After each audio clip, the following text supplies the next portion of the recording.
How's it going? Metal bat shown in here. Flipped orientation shown in here. This is closer to the setup that I would like to have, but we're only sitting this way this week because the sun is beaming in my eyes right now and I can't record from the other side. So bear with me. It was really hard to choose a starting chapter this week. They were all pretty much favorites, but just to make it easier on myself, I went with the scale of the battles. You got two wars going on. One is a little bit bigger in my opinion, and then you obviously have a three-way fight, which is a lot smaller. So kind of makes it obvious we're starting out with Jujutsu Kaisen 176 this week. So yeah, let's get, wait, hold on.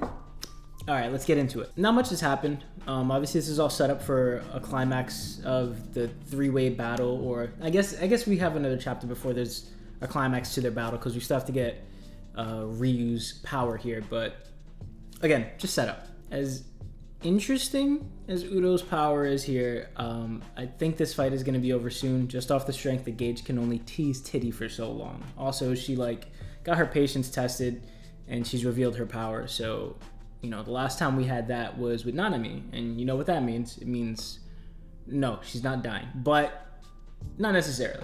But she, her power hits harder now, which means she's going to be, playing for keeps. And she's already shown her intention to take out the both of them, so expecting her to go all out very, very soon. Yuta's got a bit of a different strategy here. He's going for the provoke no jutsu, and I'm not too sure, apparently he's tapping into his roots here, but I went back and I saw that Jujutsu Kaisen 0 says Sugiwara, whereas Udo says Fugiwara. So I don't know if that's a retcon or if that's intentional. But hey, we're getting lore. That's what I was hoping for.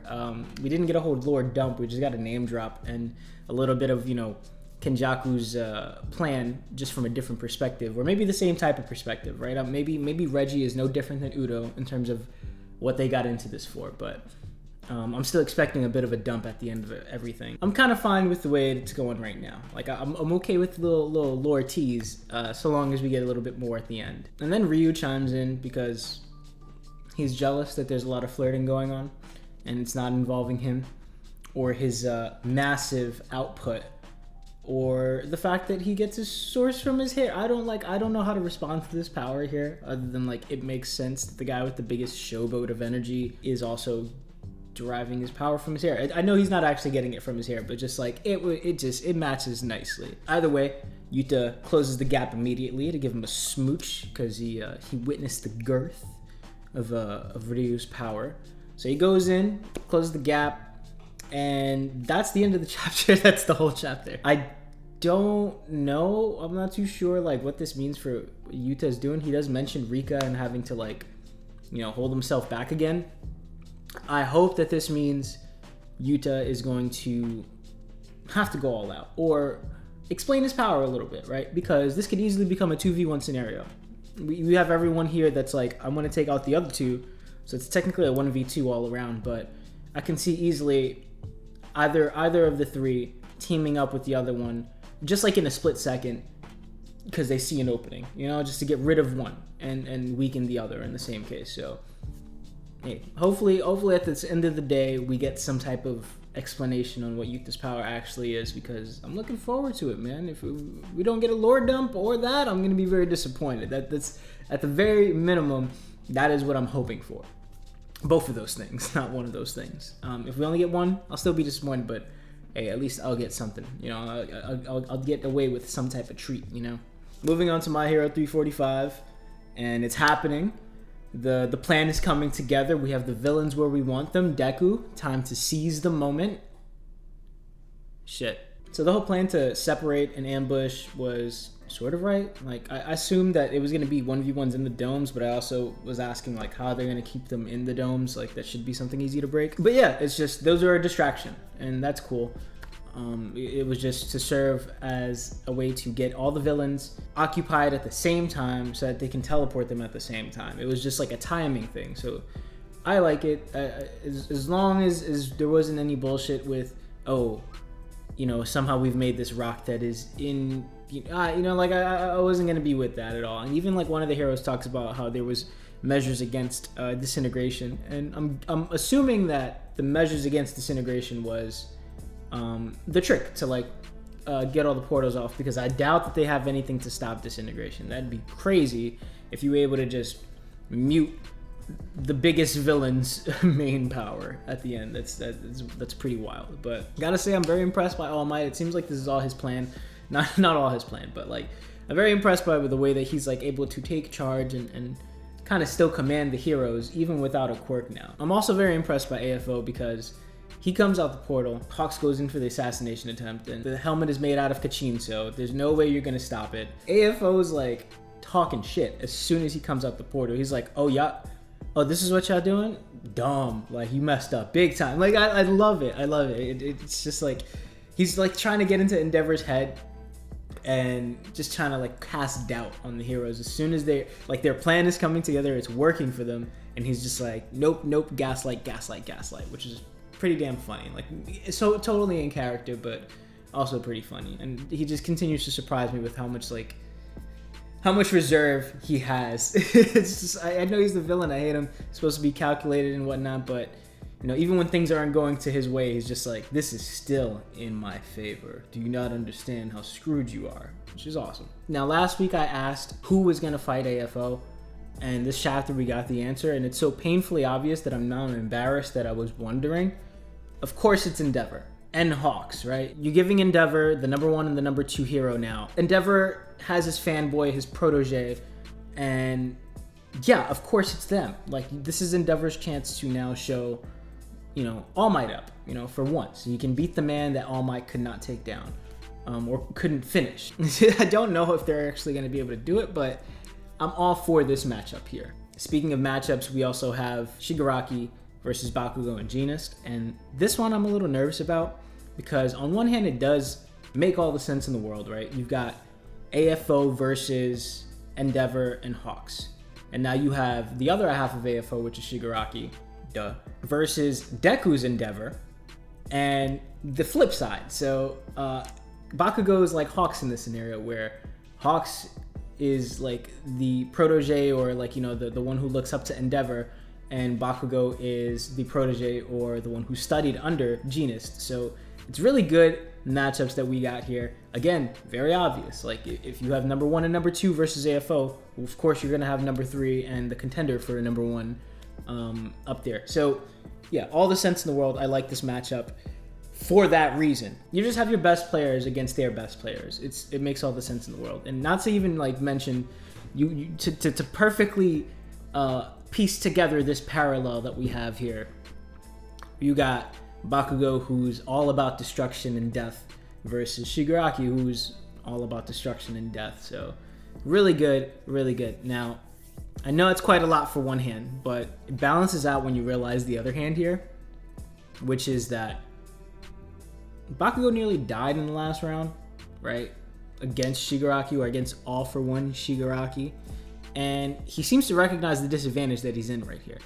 Because as soon as Deku leaves, he's like, there's a problem. We don't have Deku versus Shigaraki. Maybe he planned on the tag team. Maybe it doesn't matter because he's like, this is my chance to now show up Deku again. Like, oh my god, great writing. Good shit, Horikoshi. But, yeah, like, I just don't think by his reaction here that he's very confident in being able to finish Shigaraki, because maybe he understands, hey, this is not my fight. As strong as I may be, as much as I may want to one-up Deku, I still recognize the situation here, which is that this is a fated duel between these two. I can do what I can in this fight, but it's not going to be me. And that's the kind of thing that makes me nervous, because, see, I have no doubt in my mind that Bakugo is going to give Shigaraki hell, especially with Genist there, right? Genist has to like show himself up because he's only had like one moment in the series, or maybe 2, but like he hasn't really been able to show out. So, and Bakugo, this is his chance to show out. So, no doubt in my mind, Bakugo is going to give Shigaraki a bunch of hell, and even if he goes down, Shigaraki's going to feel it. Now, maybe he regenerates because that's another one of his powers, I guess, but maybe it doesn't matter in the end. But I want to see really good 1v1 or 1v2 here before Shigaraki eventually takes him down, because that's what I think is going to happen. I feel like Once Deku comes back from whatever he's doing, once Deku comes back, he stepped through that portal. It's going to be Genis and Bakugo either dead or completely injured, incapacitated, not able to fight anymore, or like on the edge of just like, you popped up perfect timing because I'm done after this. As for Deku's scenario, I'm not too sure how he's going to fare either, because we end the chapter with the fated lovers quarrel. See, depending on who Deku chooses here, he's either going to have to fight Shigaraki or Shigaraki plus half of the My Hero fandom, because if he doesn't choose Toga, it's over. I've seen some pretty toxic triangles in my day, but let me tell you, this has got to be the worst. And Suyu's there? No. He's fucked, dude. It's not happening, because now that she's there and he doesn't choose her, it's over. Fandom's gonna kill him. He's gonna be crucified before he even gets through that portal. But seriously, Toga's a good guy, right? Like, I don't see her taking them away, especially with the narrator box that we get at the end, like the little narration, like the last bit of text in the chapter, plus him not having danger sense or not sensing any danger from this, makes all the sense in the world that this is just going to be a chance for Uraraka and Deku to convince Toga to join their side, or just to at least be like, yo, why did you kill my boy? Like, if they can explain themselves, then she gets she gives them the power there, or she turns into him, or maybe she uses the blood that she has for Uraraka and she's like, yo, I'll be like a scapegoat or some type of decoy or something like that, right? Because it would make all the sense in the world if Deku's fighting with Uraraka and she gets stabbed, and then he's supposed to be like, no, but it turns out that was actually Toga, and then that was like the moment that they needed, or some shit like that, But I think at the end of the day, she's gonna be the one who helps them out.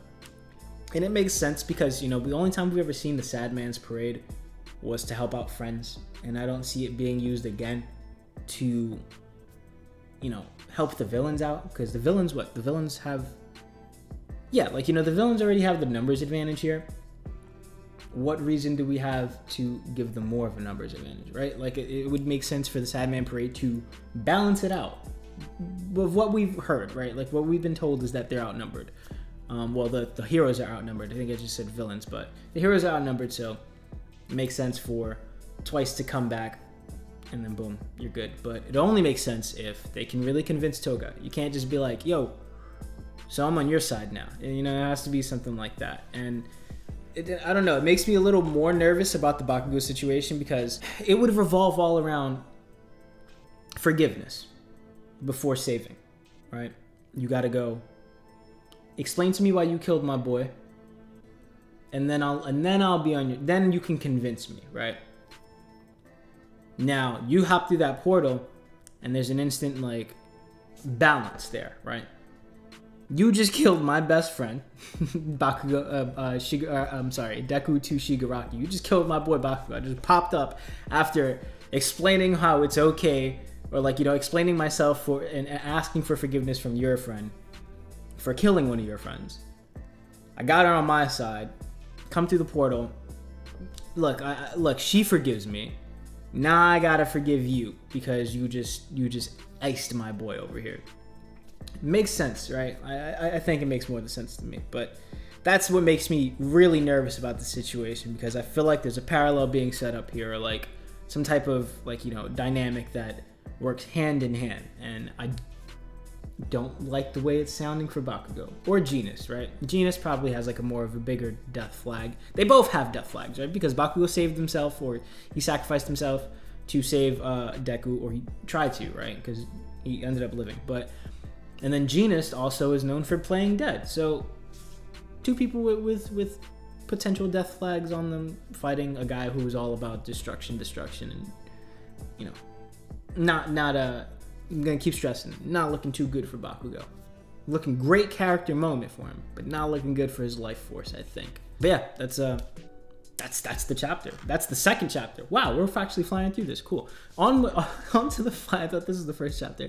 On to the final chapter, which is One Piece 1041. Starting out with this cover page, and right?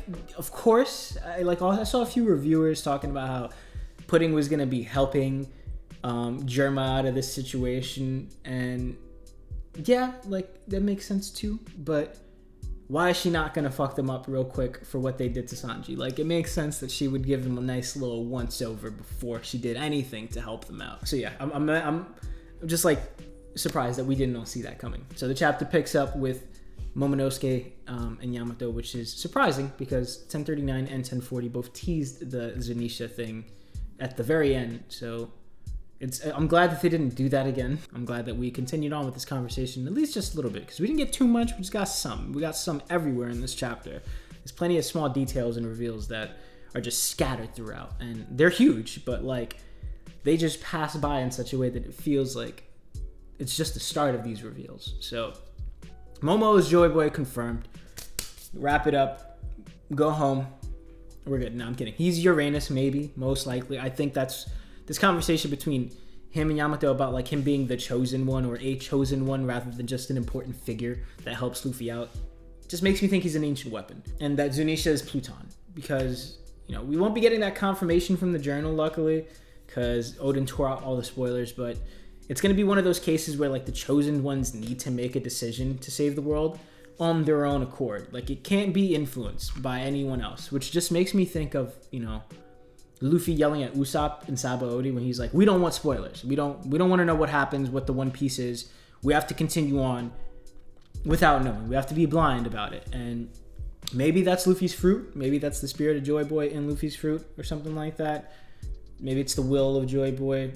Never know. But there's a very important detail there that, Oda's pointing out for us to be like, no, they're not going to be traveling knowing what's happened already. They're not going to skip going to the last island. Okay, so it's that point in the chapter where I have to come to terms with Raizo's existence once again. Not only is it bad enough that Raizo versus Fukurokuju was the second to last fight to finish, but Raizo is safe. But he's got another plan, and I hope it has nothing to do with Komurasaki, who I'm going to be calling her Komurasaki because there's still hope out there that it's Toki. I hope that he's not trying to wash away all the flames. And I also hope that he's not working with Komurasaki here. I hope that my money is on things are just... Wait.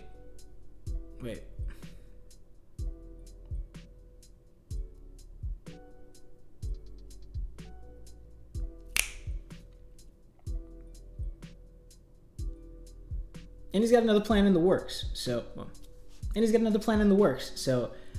what is it? Why is Jinbei going to help out? What on earth could it be? So, I doubt it has anything to do with Komurasaki because we don't know if it's Toki. There's still hope out there in the fandom. Not on my end, but, is he about to wash away all the flames? Is he about to use all the flames and Komurasaki's shamisen to, bring the dead spirits back to the island of Onigashima? My money is on neither of these things, because I'd much prefer neither of these things. I have no problem with seeing the dead again, but I have a problem with Raizo's plan being something about either washing away the flames or... Because he's just going to get rid of all the stakes. So, either washing away the flames or, just working with her in general. Like, I don't remember there being a point where there would, be set up for that. So, I wouldn't like that. Okay, let me just get this out the way now. It's not Toki. It's Hiyori, because we got a specific memory from her to prove that. And also, the mask thing, I think Orochi's line there is just a reminder that he should be questioning her existence anyway, because he saw her die, right? He saw her die. And at its best, it's just Oda playing with us. It's going, oh, she has a mask on now. Like, doesn't that make you think this isn't her? Like, he knows that we are all theorizing that this is Toki. And, hopefully that we forgot that we have already seen her face. Like, she popped up with no mask in the beginning. Not in the beginning, but like when we first saw her here in the island. So moving on though, since we're only like halfway through and I'm about half an hour into recording, CP0 versus Izo ended a little bit better than I expected. Well, not better in the terms of like it would have been bad, but just a little different than I expected. So he did go down. He did get run through pretty quickly. It's less than a chapter, off screen, as CP0 team seems to work. It goes with their whole idea of working in the shadows. All right, I'm gonna shut up now. But he was also able to take down one of their members with him. So now if this member is dead, I don't know if that means they're dead or they're out cold, they're out of the fight. But if they are dead, assuming that they are, I wonder if their existence is going to come into play later on. Will they forever go down as the faceless CP0 member, or, you know, are they going to be someone who is not super important later on, but just, hey man, you fucked up my friend. Like, here's their name, and here's why I care, yada, yada, yada. There's no time to worry about dead or alive CP0 friends, though, because you have new orders. You, my man, have won yourself a free trip to Roof Peace. Congratulations. Now, does this confirm that the Elder Stars were talking about Luffy, or when they were referring to the old legend that they were talking about Luffy's fruit? I'm not convinced, and here's why. I have a video coming out Tuesday about it, so just watch that. No, I do have a video I do want to drop on Tuesday about the 5 Elder Stars, but I'll just say this for now. What do you think is the worst case scenario for the world government? Like, what would news about Luffy's victory do to harm them? What would that mean for worst case scenario? Now, you could argue worst case scenario for them is this legend being awakened, right? But what I think most, likely is a world uprising, right? You can have this legend come back and it won't be fine, right? But it's because that legend is the uprising, I think. Not just Luffy awakening his devil fruit, or not just this legend being awakened. I think maybe the legend that they're talking about being awakened in this context, now that I'm, going full headcanon, would probably be the legend of Joy Boy coming to fruition, not a legendary devil fruit that was awakened.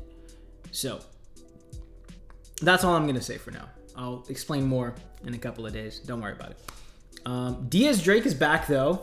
Shout out to Diaz Drake. Now, does this mean that King and Queen are going to come back? No, I don't think so. Because, Drake might be weaker than King and Queen, but he's also still a Zoan. And he went up against weaker opponents than Zoro and Sanji. So it makes sense to me that he got up first. And if he's the only one that gets up. Now, I hope that this next round, this 1v1 between him and the other CP0 agent, brings out some details of the world government's plan, because we need some more. I could use some more details, right? Quick cut to Zoro and Frankie, though. Just gonna say this now because I don't know if I said it last week. I believe this is Zoro fighting for his life in hell. I believe he's not dead. He's like on the verge of death, right? But he is like in hell currently in his mind, and he's like fighting against death itself, or like he's like fighting to become king of the underworld. That's what I think. Moving on, we get a final sweep of the entirety of Onigashima. You got all the sections covered, just to show us that yes, this is this last thing that we need to wrap up. Luffy and Kaido is ending, so thank goodness. This man's already seeing flashbacks. That's the note right there that you should be paying attention to. And Luffy's gone into Snake Man form. Now, it's not about to be over. I think that they were going to get like another chapter or two of just this fight. Maybe not just this fight. Maybe like some flashbacks scattered in between. But I think the next like 2 chapters is just going to be... You'll probably get something in the Flower Capital, like in the beginning or somewhere towards the middle, of just like, hey, remember the Flower Capital? Weekly reminder, the Flower Capital's a thing. And then we're going to get right back into Luffy versus Kaido. I think Kaido has another trick up his sleeve. Maybe another form. Maybe he awakens. I think maybe he's already awakened. Like, I would assume he's been awakened this whole time. But maybe, he goes, this is my awakening form. You're fucked. And then Luffy's forced to awaken after that. I would not mind Luffy beating the shit out of Kaido and then being like, all right, bro, you want to join me? You're not going to join me, but I'll let you, like, command a fleet. Like, I'll let you redeem yourself by helping me out in this war. I still think the way it's going to happen is afterwards. After this is all over, Luffy's going to go around again collecting forces for the war. And then he's going to come to Big Mom and Kaido and be like, I need Yamato. I need homeboy over here. What's his name? Katakuri. I forgot his name. But I think we just need to see a couple more things. In awakening form, we got Luffy. He's pissed. I think this is the first time I've ever seen Luffy pissed off and also downplay someone else's ambition, right? Take a huge grain of salt. I've only been reading since Ultimate came out. Like, reading weekly since Ultimate came out. I, like, binged through everything that I possibly could a few years ago. And, well, except for movies. But, I caught up to the anime right as Wano was starting.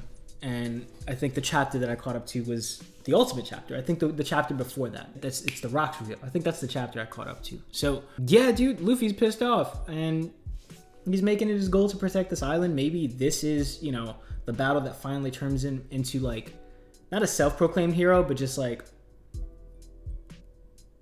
he changes his priorities. You know, he's gonna see this end of this fight and be like, yo, I need to protect this island and this world is fucked. I need to protect this world. And maybe that's what the Elder Stars are most afraid of. Obviously, this fight isn't going to be over with a Snake Man barrage with Hydra. It's not going to be the thing that does it for Kaido. Now, if I'm right about this little wild guess that I'm about to make here, Raizo's plan is going to give us a sort of Namek situation where, you know, you got Jinbei going around doing cleanup, and he just linked up with Raizo, who has a plan, secret plan. So I think it's more likely that Raizo's preparations are not the two things that I stated before. Instead, he's just like waiting for Luffy to finish up and he's going to teleport everyone off the island. Don't know how he would do that, right? Maybe he's got a scroll set up, you know, in the flower capital. And, you know, since he can use his absorb power, right? He can just absorb everyone into the scroll and then, you know, Kuchiyo Sen no Jutsu, you know? that's what I would think. He has the capability to do at least a teleportation. Of a huge magnitude, but maybe that takes it all out of him. Maybe we still get to see Raizo die, and this is his last move. Now, that's what I'm thinking. Like, maybe he's waiting for Luffy to finish up the fight, and then he'll do that. Or maybe he's going to do that beforehand, just to get everyone off the island, and then give Luffy his 1v1. I doubt he'd do that, because that would just make sure that Luffy's captured, right? Like, that would just mean he's going to get captured, definitely by CP0, because he's alone, and he's going to be knocked out. Or, you know, unless Kaido wakes up before him, he's just like, I'm gonna protect him. Maybe, very possible. Again, Oda can do type of shit like this, and it'd be perfectly fine. As for CP0, I think it's highly likely that he makes it up to the roof. Highly likely that he makes it up to the roof. I know, I caught myself. But he'll be too weak to interfere. And instead, like, this agent beats Drake, or maybe Drake beats him. You never know. But I think, at the very least, he beats Drake barely. Gets up to the roof just to witness Luffy's awakening and either confirm the world government's biggest fear and like he finally goes in for the kill, or he's stopped from going in for the kill, or he stops himself. You know, it's very possible Luffy turned him as well. Or he's just like so scared by seeing the awakening, he's just like, there's no way I'm fighting this guy at all. I'm good. But you know, at the end of the day, Luffy and Kaido are probably both going to be knocked the hell out after all this, and you're not going to have CP0 talk about capturing them or eliminating them for this long if they don't actually get to fall through with it, right? Unless, you know, he goes to there and the Raizo thing comes into play and he's like, oh, I'm a cat. Where'd he go? And then he captures Kaido instead. So yeah, that's the end of the chapter, the end of the review. If you enjoyed this video, or if you have any thoughts on, you know, what the hell is happening in either of these chapters, let me know. Chime in down below in the comments. You know, give a like, a share. View is perfectly fine with me, but you know, the other things support the channel, yada yada yada. So my name is Weekly Shonen. I'll see you soon, and be safe until then.